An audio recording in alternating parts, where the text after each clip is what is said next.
We finally have published my book, The Divine Love. This book, Divine Love, is a path to love beyond duality. So although it is a book of love, but the love that it is pointed to here, it is the love that is always here.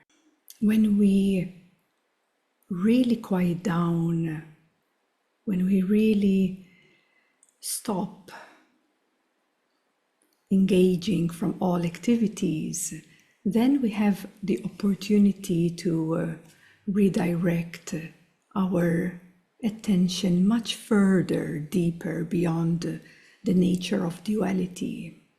We have here a beautiful quote from Anandamayi Ma, and I do want to share with all of you that this book has been blessed by Anandamayi Ma herself. She has been along the way, overlightening me through her immense heart and love. And yes, she has been along all the way through. So I wanted to dedicate the first quote by using one of her beautiful quotes here. One of God's name is love. He himself resides within all, at every moment, everywhere. Anandamayi Ma. This book is dedicated to all beings who are willing to be honest, to transcend any limitations and humbly surrender in devotion to grace of the eternal, radiant, formless ocean of love. It has to do with our willingness to be so honest with ourselves, because it is only through our honesty we are able to transcend any limitations that obstruct the true nature of our radiant being. So here in this section there is some further information about this book, and that it is created to remind us that the existence is throbbing with the radiance of divine. And yes, it is our responsibility to awaken, to return to the source of the divine self within. And once the source is awakened or reawakened in you, you will be reminded how beautiful it is to immerse in the love and bliss of the source, of the eternal, blissful, beloved light. So in chapter 1, this is truly an invitation to your divine nature. So the book starts with an invitation. An invitation is there to open an opportunity and a possibility for everyone and anyone, no matter the background, no matter where one is coming from, what particular lineage or religion, like it really does not matter, because this book is a book full of openness, it's a book full of heart.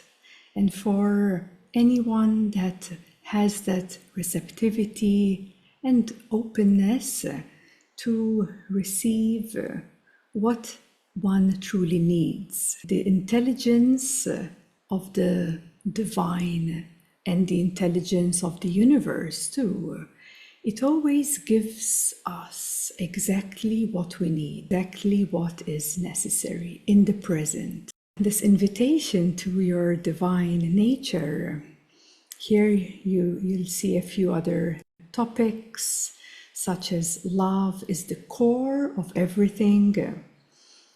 We will also explore in this book how to reclaim the divine power within you, because we are so familiar.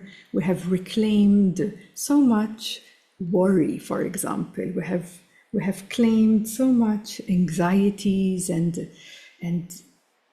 sadness and angers or fears, and it is time to reclaim the divine power back within you.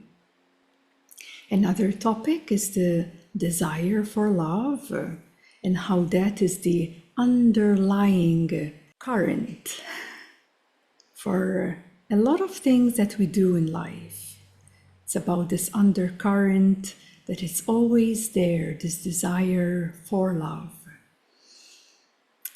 And another topic is about divine nature, which that also points to yourself and the journey to our divine nature, and how along the path we find certain obstacles or distractions, and so that we can become aware of what is distracting us from our own journey into our own divine nature. Another topic we'll explore is about learning to let go of everything to gain everything. So what this really means is by surrendering, by letting go of what we think is right, by letting go of the certain righteousness or rigidity or fixations of particular ways. These are great obstacles that really hinder our return to the source, return to the divine. So when you lose everything, in that instance is when you become everything, you gain everything. That is also related with the next topic, with bhakti, the path of devotion, and the play of divine and the ordinary. What I've seen in myself and in others is that when 2 feet are then in the spiritual and 2 other feet are then in the ordinary, there is quite some great anchoring, grounding, and these two start to merge together. And at some point, there remains no slight sense of separation. It becomes one, because divine is one. So there is not this nor that, or judging the present moment of an ordinary or a divine, because when all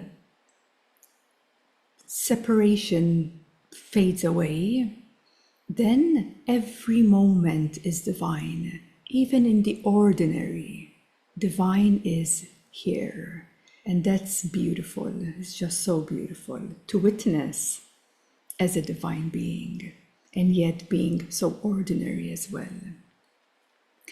So this brings us to the next topic of opening to divine spiritual life, merging our humanness with the divine, the life divine, and the giving power back to the divine, surrender and devotion, and this dissolving of the sense of I into the boundless love.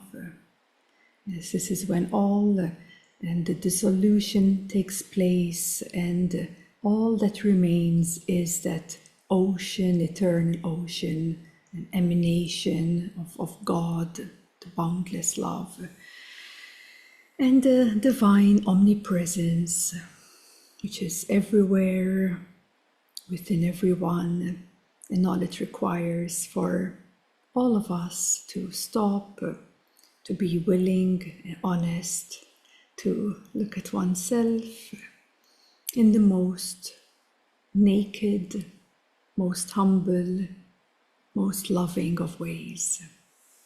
So this chapter 1 is is an invitation, a great opportunity to really set the space, so to speak, of the book.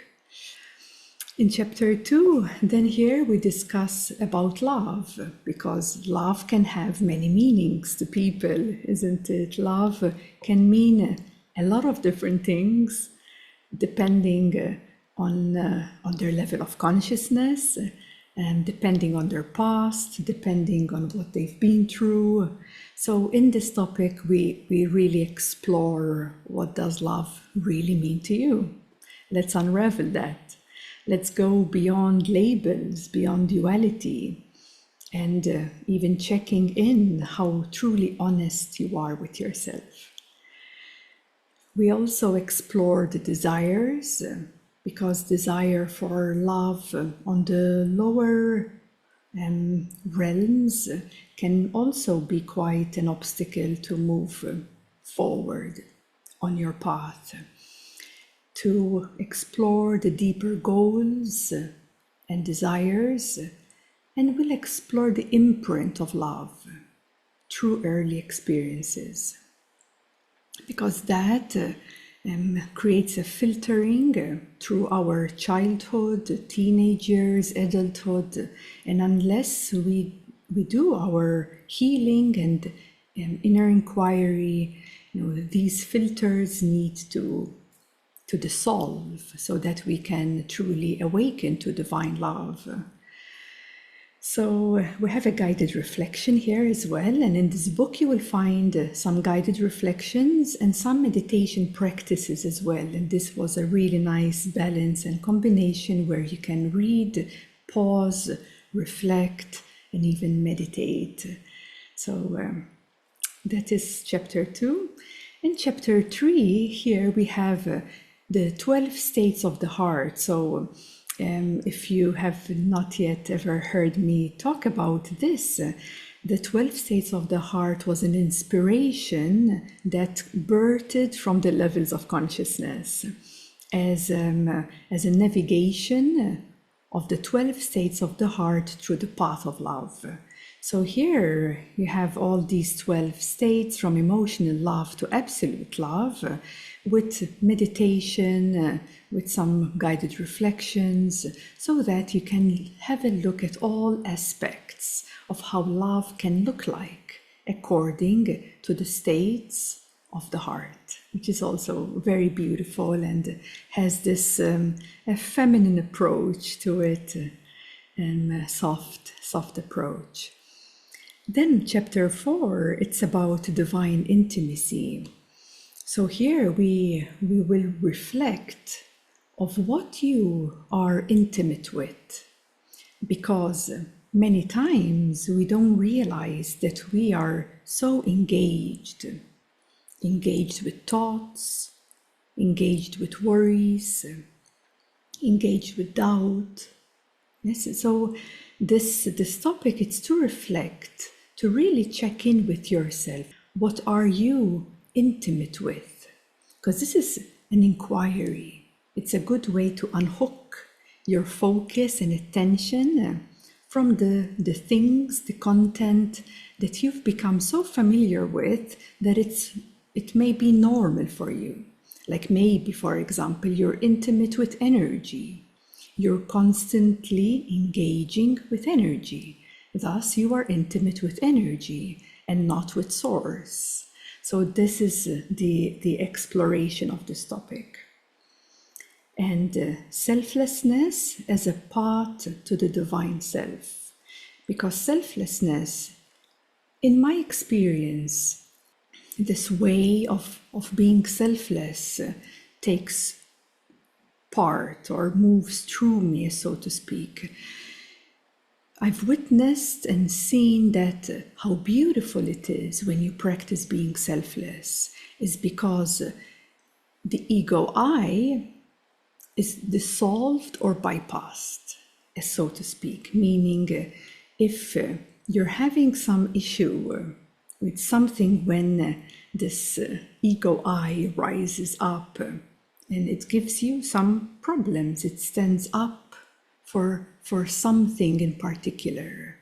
But yet, if you become aware of that and you set an intention to become selfless in that moment, you'll find yourself working through that obstacle so much quicker, swifter, with so much love and devotion, because selflessness brings that transparency. It's not about me, it's not about myself. There's nothing being inflated here or nothing important about me. You become this transparent, selfless being that nothing is sticking to the ego I. And that's what is being discovered on the topic. Another is about the power of compassion. Compassion for oneself is the key as well to overcome the ego I, because many times I've witnessed so many people suffer unnecessarily because, for example, they are really hard on themselves. They're really pushing, they're really breaking themselves down, or not really being attentive and loving enough, being compassionate enough. And compassion is another beautiful practice and energy to work with, because that surely will dissolve a lot of issues in the heart, even through the soul. It is a very beautiful way of living. And here we have also about Anandamayi Ma.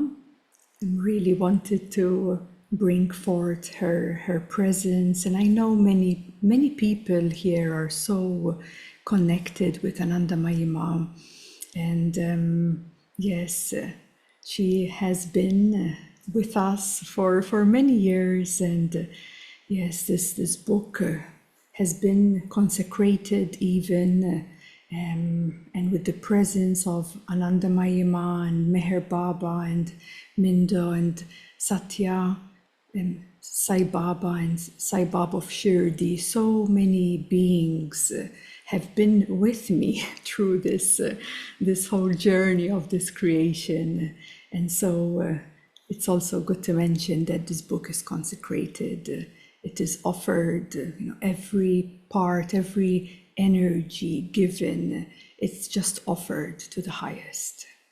So it's a selflessness of a beingness that came through with the support of these loving divine souls. In chapter 5, this is about opening to love.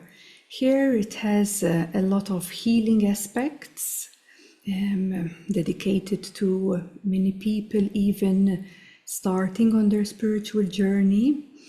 And so that can touch a lot of healing aspects, but also bringing attention to the focus and attention and transcendental okayness, what that truly means. And will shine the light on the channel of bliss and the eternal force of love. The true love knows no difference, and living closer to the divine. As above, they are more related to healing and transformation. I really wanted to bring together like everything related to love. Of course, from the highest aspect, from divine nature, but also for someone new, just starting, and needs to find some grounds there. We start from emotional healing. We start from that level. So I just felt that it was necessary to have a complete spectrum of what is necessary to open to divine nature. We can't jump or skip any steps. We all have to go through certain processes and deepen along the journey. So that was the intention there. So I find that this book can be a gift to anyone, at any birthday, or anyone who simply wants to connect with love, with their heart, even at an early stage of their spiritual journey. Chapter 6 is about integration of the soul, some topics about presence of the soul, deeper realizations, the guiding light of the soul, and some meditation as well. And then chapter 7 is about relationships beyond dualities. It's about looking at oneself really and truly, and it is true that, and even through the other, one may start to transcend dualities, keeping expectations open, really knowing what authentic intimacy is, because when that is truly present, this relationship disintegrates. From two, we become one. A relationship has always some efforts. There is me and there is you. But what is beyond me and you is what we can see or feel. There is the essence of being. And when we are moving from the essence of being, you do not see two anymore. You do not see relationship anymore. Like all of that dissolves. Nothing remains of any slight form of separation. So this is what this chapter is about, is looking at relationships beyond dualities as a pathway towards your freedom, about non-dual freedom, beyond you, beyond me, beyond the narrative. And then there's also a guided reflection. And the last chapter here, chapter 8, is divine love relationship. So then we move into how do we cultivate a relationship with divine? How do we do that? So here we'll explore the returning to the divine eternal home. We'll explore the perfection of divine will, and how the melting of the veils may occur into the divine nature and the living presence of the divine within. And beyond the five senses is the path to the divine and the thirst for love divine. Relationship with divine, it's how the book ends. As a way, how do we relate with divine? And of course, that can only happen from within us when we are truly one with God, one with divine. So this is, in a nutshell, this book. Here there is some biography, a bit more in-depth biography, and about divine love transmissions and consciousness transmissions. And here we have a section about experiences of people and openings, and about the New Humanity Divine Marga, and at the end, how we can further support you in your awakening and journey. This is Divine Love book, and yes, it is now available on Amazon, both hard cover and paperback, and also on Kindle. So I really extend my heart and soul into that book, and I hope you can really feel that as you are one with it.